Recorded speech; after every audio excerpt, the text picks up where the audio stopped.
জাতীয় নাগরিক পার্টির আহ্বায়ক নাহিদ ইসলাম বলেছেন, পুরনো সংবিধান এবং শাসন কাঠামো রেখে নতুন বাংলাদেশ বিনির্মাণ সম্ভব নয়। শুধু সরকার পরিবর্তন করে প্রকৃত গণতন্ত্র বাস্তবায়ন সম্ভব নয় বলেও মন্তব্য করেন তিনি।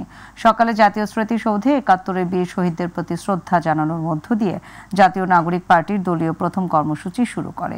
এরপর রায়েরবাজারে ২৪শে গণ আন্দোলনের শহীদদের কবর জিয়ারত করে নাহিদ ইসলাম জানান, জাতীয় গণপরিষদ নির্বাচন একসাথে চায় এনসিপি। আতিকুর রহমান, তিতাসী রিপোর্ট। গত ২৮ ফেব্রুয়ারি বিকেলে রাজধানীর মানিক মিয়া অ্যাভিনিউয়ে বিশাল সমাবেশের মধ্য দিয়ে নতুন রাজনৈতিক দল হিসেবে আনুষ্ঠানিকভাবে যাত্রা শুরু করে জাতীয় নাগরিক পার্টি। এরপর ২১৭ সদস্যের আংশিক আহ্বায়ক কমিটি অনুমোদন দেওয়া হয়। রাজনৈতিক দল হিসেবে প্রতিষ্ঠার পর প্রথম কর্মসূচির অংশ হিসেবে সাভার জাতীয় স্মৃতিসৌধে শ্রদ্ধা নিবেদন করেছে জাতীয় নাগরিক পার্টি এনসিপি। সকাল ৮টার দিকে জাতীয় স্মৃতিসৌধে শহীদদের প্রতি শ্রদ্ধা জানান দলটির নেতাকর্মীরা।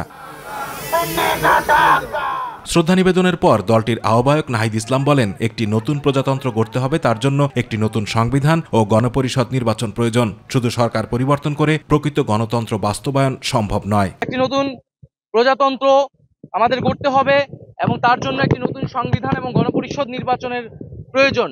সেই জায়গা থেকে আমরা সেকেন্ড রিপাবলিকের কথা বলেছি এবং আমরা সেই লক্ষ্যে কাজ করে যাচ্ছি। বিচারিক প্রক্রিয়ার মাধ্যমে বাংলার মাটিতেই আওয়ামী লীগের রাজনৈতিক ফয়সালা হবে বলেও জানান তিনি। এ সময় জাতীয় সংলাপে গিয়ে জুলাই সনদ ও জুলাই ঘোষণাপত্র দ্রুত বাস্তবায়নের দাবি জানান নাহিদ ইসলাম। এই বিচার বাংলাদেশের মানুষ দেখতে চায় এবং বিচারের পরে যে সংস্কার কার্যক্রম, জাতীয় ঐক্যমত্য যে কমিশন রয়েছে, দ্রুত জাতীয় সংলাপে গিয়ে আমাদের যে জুলাই সনদ এবং যে জুলাই ঘোষণাপত্র তার দ্রুত বাস্তবায়ন আমরা দেখতে চাই। এ সময় সদস্য সচিব আক্তার হোসেন ও দলটির উত্তরাঞ্চল মুখ্য সংগঠক সার্জিস আলম বলেন, ৪টি বিষয় অগ্রাধিকার দিয়ে সাংগঠনিক পরিধির বিস্তৃতি ঘটানো হবে। ৭১-এর সাম্য, মানবিক মর্যাদা এবং সামাজিক সুবিচারের যে বাংলাদেশ, সেই বাংলাদেশ নির্মাণে এনসিপি জাতীয় নাগরিক পার্টি কাজ করে যাবে। আমাদের রাজনৈতিক দল হিসেবে পথ চলার জাতীয় নাগরিক পার্টির আজকের যে প্রথম কর্মসূচি জাতীয় স্মৃতিসৌধে শ্রদ্ধার্ঘ অর্পণ। পরে রায়েরবাজার বধ্যভূমিতে ২০২৪-এর গণ অভ্যুত্থানের শহীদদের কবর জিয়ারত করে দোয়া মোনাজাতে অংশ নেন দলটির নেতাকর্মীরা। এ সময় নাহিদ ইসলাম জানান, শেখ হাসিনার দৃশ্যমান বিচার দেখতে চায় এনসিপি। যারা এই আন্দোলনে শহীদ হয়েছেন, আত্মত্যাগ করেছেন, অঙ্গহানি হয়েছেন, তাদের আসলে ন্যায় বিচার পাওয়া সম্ভব। তাদের যে কষ্ট, সেই কষ্ট কিছুটা হলেও কমানো সম্ভব বিচারের মধ্য দিয়ে।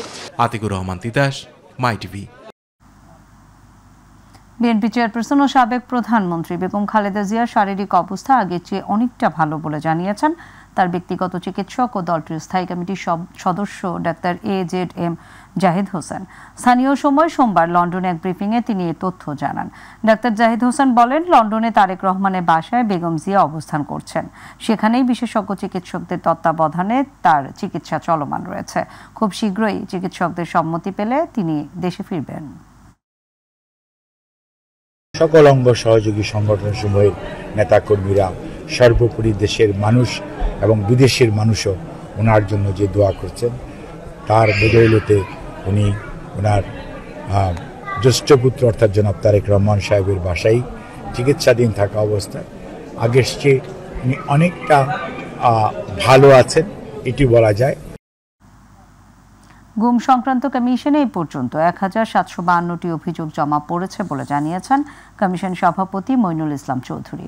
গুমের শিকার ৩৩০ জনের অবস্থান অনুসন্ধানের চেষ্টা চলছে বলেও জানান কমিশন সভাপতি। তিনি জানান, গত ২.৫ বছরে ভারতের কারাগারে ১০৬৭ জন বাংলাদেশি বন্দী আছেন। দুপুরে গুম সংক্রান্ত কমিশন অব ইনকোয়ারির কার্যক্রম নিয়ে ব্রিফিংয়ে তিনি এসব তথ্য জানান। তিনি বলেন, কমিশনে আগত ২৮০ জন অভিযোগকারীর জবানবন্দি রেকর্ড করা হয়েছে।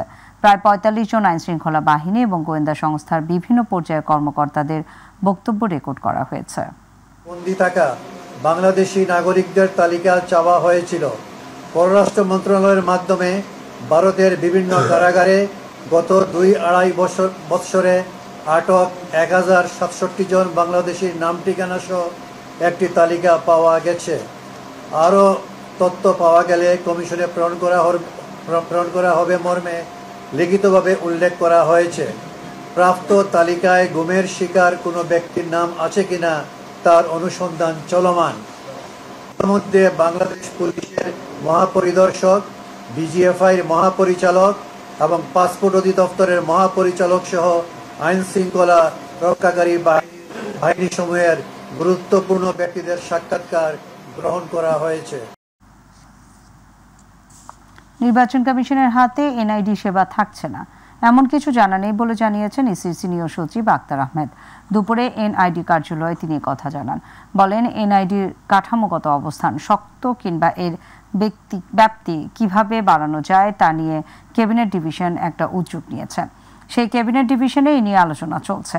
এর বাইরে নির্বাচন কমিশনের কিছু জানার নেই। নির্বাচন কমিশন সচিবালয় থেকে আওতাধীন থাকবে কি থাকবে না, এনআইডি নির্বাচন কমিশন সচিবালয়ের থেকে নিয়ে যাওয়ার কোনো প্রক্রিয়া সম্পর্কে আমি কিছু স্পষ্ট করে জানি না।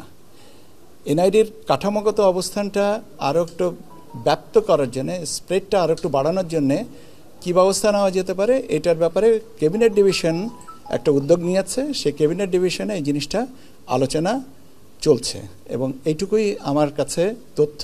কাজে এর বাইরে আমার এই মুহূর্তে কোনো কিছু বলার অবকাশ নেই। বিএনপির ভারপ্রাপ্ত চেয়ারম্যান তারেক রহমান ও তার বন্ধু গিয়াসউদ্দিন আল মামুনের অর্থ পাচার মামলার রায় বৃহস্পতিবার ঘোষণা করা হবে।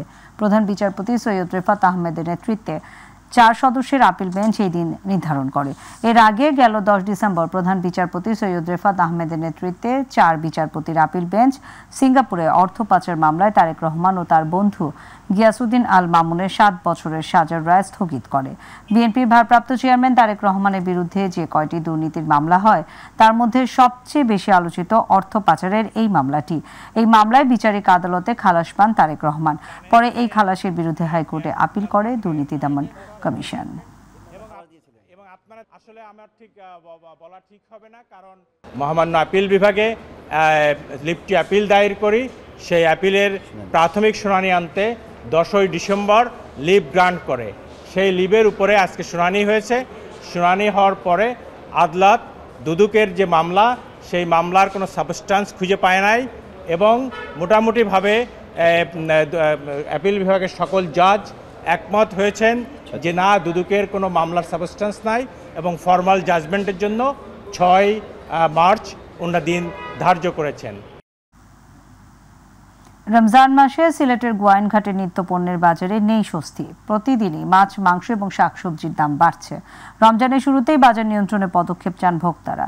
পেঁয়াজ, রসুন, ছোলা এবং ডালের দাম নিয়ন্ত্রণে থাকলেও সয়াবিন তেল, মাছ, মাংস, মশলার দাম বাড়তি। গোয়াইনঘাট প্রতিনিধি হুমায়ুন আহমেদের রিপোর্ট, জানাচ্ছেন ইলিয়াস কমল। গোয়াইনঘাটের বিভিন্ন বাজার ঘুরে জানা যায় পেঁয়াজ, ছোলা, ডাল, রসুনের দাম অন্যান্য বছরের তুলনায় এবছর কিছুটা কম। তবে সয়াবিন তেল ও বিভিন্ন মশলার দাম বেড়েছে অস্বাভাবিক। গত সপ্তাহের তুলনায় এই সপ্তাহের মাংসের দাম কেজি প্রতি বেড়েছে 30 থেকে 50 টাকা। নিয়মিত বাজার মনিটরিং না থাকায় বিক্রেতারা ইচ্ছে মতো দাম আদায় করছেন, অভিযোগ ক্রেতাদের।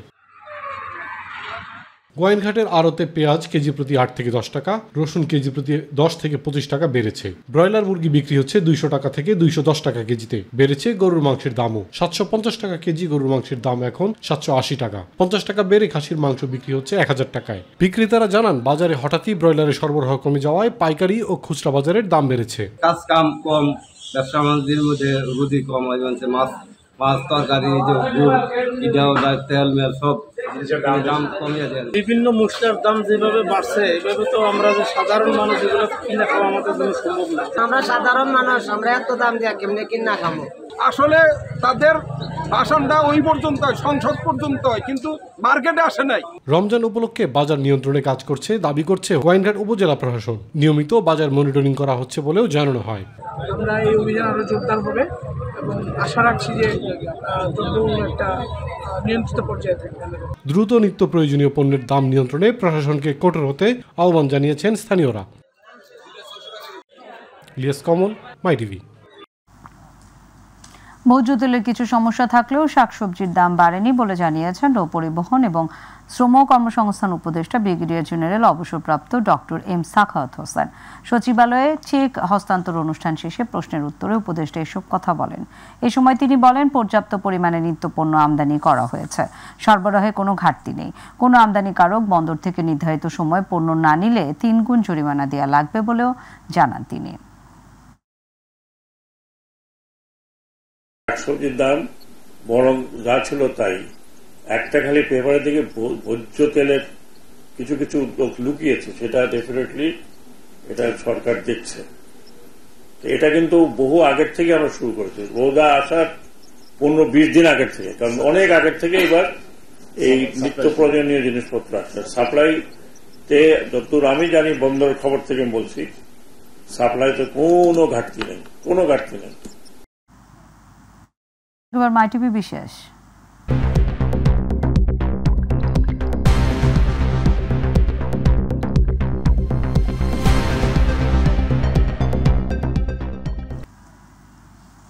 অসাধু ব্যবসায়ীদের দৌরাত্ম্য থাকে সব সময়, কিন্তু রমজান মাস আসলেই তা বেড়ে যায় কয়েক গুণ। ইফতারের সাথে প্রয়োজনীয় পণ্যের দাম বাড়িয়ে দেওয়া হয় এবং বাজারে তৈরি করা হয় কৃত্রিম সংকট।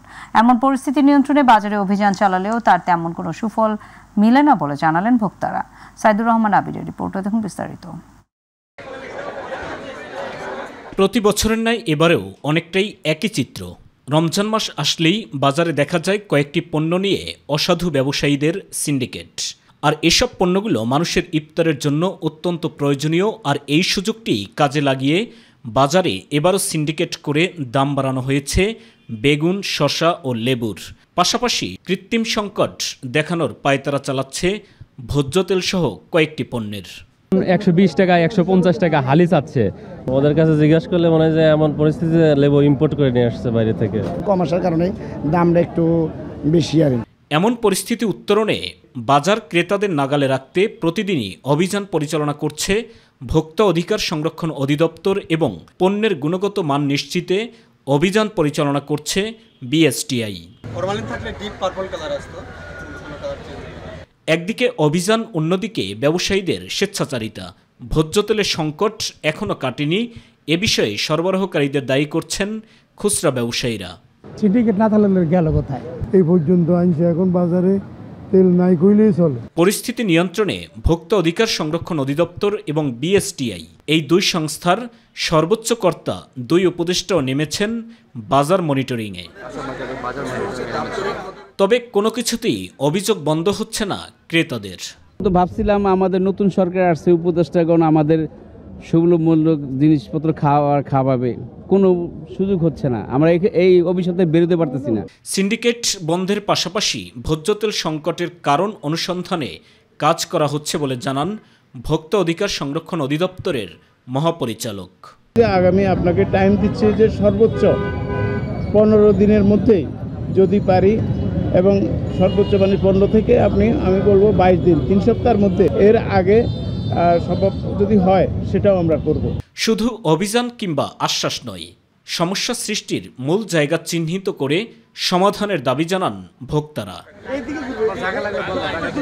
সাইদুর রহমান আবির, মাইটিভি, ঢাকা। মুন্সিগঞ্জ জেলা শহরের সঙ্গে রাজধানী ঢাকার যোগাযোগ আরও সহজ এবং দ্রুত করতে নির্মিত হচ্ছে বহুল প্রত্যাশিত মুক্তারপুর পঞ্চবটি দ্বিতল সড়ক। দ্রুতগতিতে এগিয়ে চলছে এই সড়কের কাজ। প্রকল্প সংশ্লিষ্টরা বলছে চলতি বছরের শেষের দিকে পুরো কাজ সম্পূর্ণ হবে। কবে নাগাদ কাজ শেষ হলে খুলে যাবে স্বপ্নের দুয়ার, অবসান হবে দীর্ঘদিনের যানজট এবং সীমাহীন দুর্ভোগের। প্রতিনিধি শেখ মোহাম্মদ রতনের তথ্যচিত্রে আতিকুর রহমান তিতাসের রিপোর্ট। দ্রুতগতিতে এগিয়ে চলছে মুক্তারপুর পঞ্চবটি দ্বিতল সড়কের কাজ। নির্ধারিত সময়ে নির্মাণ কাজ শেষ করতে এখন দ্বিতল সড়কে চলছে ডেস্ক স্ল্যাব বসানোর কাজ। পাইল, পিয়ার ও ডেস্ক প্যানেল সহ প্রকল্প জুড়েই চলছে বিশাল কর্মযজ্ঞ। দিনরাত প্রকল্প সংশ্লিষ্টদের নিরলস প্রচেষ্টায় দৃশ্যমান হয়ে উঠছে দ্বিতল সড়কটির অধিকাংশ অবকাঠামো। এই বীজটা আমাদের অত্যন্ত দরকার। এই মুন্সিগঞ্জবাসী একটা স্বস্তির জায়গা, ঈশ্বরের জায়গায় এই বীজ যেন অতিরিক্ত এই ফাইবারটির যেন কাজ শেষ হয়। মুন্সিগঞ্জবাসীর যে ভোগান্তি আজকে 20 বছর ধরে আমি দেখতেছি যে রাস্তা ওই রাস্তায় আছে। আমরা ঢাকা থেকে দেখা গেছে 10 মিনিটে 20 মিনিটে আসতে পারি, এই জায়গায় আমরা 3 ঘন্টা 4 ঘন্টা লাগে যানজট হইলে। আমাদের এই মুন্সিগঞ্জে আজকে 20 বছর ধরে ধুলাবালি, রাস্তাঘাট অবস্থা ভয়াবহ।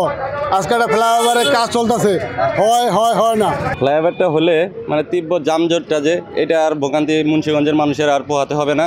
ফ্লাইওভারের লাগে অনেকদিন ধরে চলতেছে কাজ, আপনি যেমন যাতায়াতের সমস্যা, জামজটের সমস্যা, ফ্লাইওভারটা যদি চালু হয়ে যায় তাড়াতাড়ি উত্তর চলে গেলে মানুষের যাতায়াতের ভালো সুবিধা হবে। প্রকল্প সংশ্লিষ্টরা জানান, মুন্সিগঞ্জ জেলা শহরের সঙ্গে রাজধানীর সহজ যোগাযোগের জন্য পঞ্চবটি মুক্তারপুর সড়ক আধুনিকায়নে পঞ্চবটি মোড় থেকে 6 লেনে 310 মিটার করে ফতুল্লা ও নারায়ণগঞ্জ 2 দিকে প্রসারিত হবে। পাশাপাশি পঞ্চবটি মোড় থেকে শীতলক্ষা 3 সেতুর গোলচত্বর হয়ে মুন্সিগঞ্জের মুক্তারপুর সেতু পর্যন্ত হবে 4 লেন সড়ক। এর মধ্যে পঞ্চবটি থেকে চর সৈয়দপুরের শীতলক্ষা 3 সেতু পর্যন্ত 6 কিলোমিটার দীর্ঘ 2 লেন সড়ক হচ্ছে এলিভেটেড এক্সপ্রেসওয়ে, বাকি 2 লেন নিচতলায়। নিচতলা ফ্রি হলেও দোতলা সড়কে চলাচলে লাগবে টোল। ফ্লাইওভারটা তাড়াতাড়ি হয়, তোলে মনে করেন ঢাকা থেকে মুক্তারপুর যাইতে 20 মিনিট লাগবো। এখন এই রাস্তার যদি ফ্লাইওভারটা যদি হয় তাহলে আমাদের জন্য খুব উপকার হয়। আগে এই রাস্তাটা থেকে চলাফেরা করতে আমাদের খুব সুবিধা হইতো, কোম্পানিগুলো ছোট ছিল। পুরা মুন্সিগঞ্জ প্লাস নারায়ণগঞ্জ সবার জন্য ভালো হইতেছে। এই ফ্লাইওভার হলে অনেক ধরনের উপকার হইব, যেরকম যানজট কম লাগবে। প্রকল্পের কাজ শতভাগ সম্পন্ন হওয়ার পর যানজট এড়িয়ে এই সড়কে যোগাযোগের নতুন সম্ভাবনার দ্বার উন্মোচন হবে বলে জানান প্রকল্পের প্রকৌশলী। মুক্তারপুর থেকে পঞ্চবটি পর্যন্ত সড়ক প্রশস্তকরণ, আমাদের টোটাল অ্যাট গ্রেডের রাস্তা হচ্ছে 10.813 কিলোমিটার। আমাদের রাস্তা প্রশস্তকরণ এবং দোতলা রাস্তা দুইটাই কাজ চলমান আছে। আমাদের কাজের অগ্রগতি 55% পর্যন্ত কমপ্লিট হয়েছে এবং কি আমরা আশা করতেছি খুব দ্রুত সময়ের ভিতরে কাজটা শেষ করার জন্য। 2242 কোটি 77 লাখ টাকা প্রকল্পের কাজের অগ্রগতি 47%। 2025 সালে প্রকল্পের কাজ শেষ হলে এই পথে যানবাহনের গতি বাড়বে প্রায় 5 গুণ। আতিকুর রহমান তিতাস, মাই টিভি। এবার আমাদের কৃষি।